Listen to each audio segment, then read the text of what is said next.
Each solar system is created uniquely based on the customer's consumption, their utility policies, budget, sustainability goals. So all of those things were factored in, and we really did have to look at quite a bit of data to size this system correctly.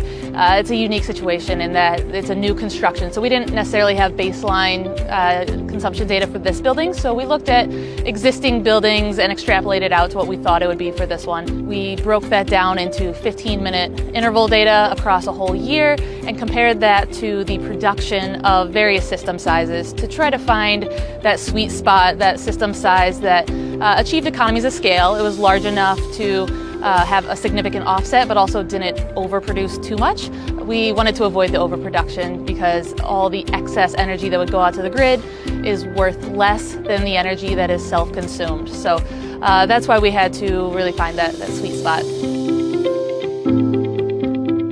So today we're looking at a 400 kilowatt DC solar array, and that is estimated to offset about 21% of this site's consumption each year. Compared to big projects, roof mounts are always a little bit simpler than ground mounts. You don't have the environmental considerations. You're not looking at threatened and endangered species or wetlands or floodplains or anything like that. So roofs, especially flat roofs, are really a nice spot to install. In terms of rooftop systems, this is a little bit larger than some of the ones that we've seen, especially in nearby utility territories like We Energies. We see a lot of 300 kilowatt systems based on their net metering policy, so 400 is a nice big size for us for roof mounts.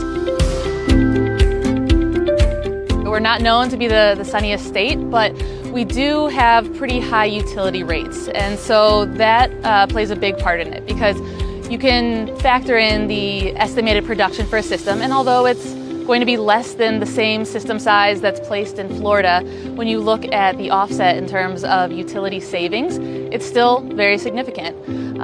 Also consider that we have pretty nice cool spring and fall. When it's cool, you're actually going to get some better production compared to when it's hot, just because there's less resistance in the wires. So a nice sunny day like this where it's not 90 degrees is an ideal day for solar. As a developer, Sunvest is helping each one of our customers receive the greatest number of financial incentives as possible. We'll point out all the tax credits that are available, as well as any local incentives. And for this project, we were able to obtain a $33,000 Focus on Energy grant, which we helped apply for on your behalf. You received the check in the mail. So for some customers, that really is just the extra push that they need to decide to go solar. It helps to shave off a couple months or maybe even a year on that ROI, and we know for the decision makers that that's really important in addition to the sustainability aspects. I would say you're one of the early adopters in terms of solar. This is not the first solar project for WILO, although it's the first project with Sunvest, and so we're really excited to be the first for your company in Wisconsin. And we're seeing more utilities adopt solar. We're seeing a big push on the federal level. The fact that you installed a system well ahead of those pushes is really exciting and really speaks to your sustainability initiatives, your goals, and the fact that you are putting your money where your mouth is, not just talking about sustainability, but actually doing something about it. It's just a very exciting time, and WILO is doing solar right in the middle of that. So you're not waiting till everyone around you is doing it. You're one of the early adopters, which is really exciting to see, and we hope that all of these things combined help incentivize other people in your community, in the state, in the country to go solar as well.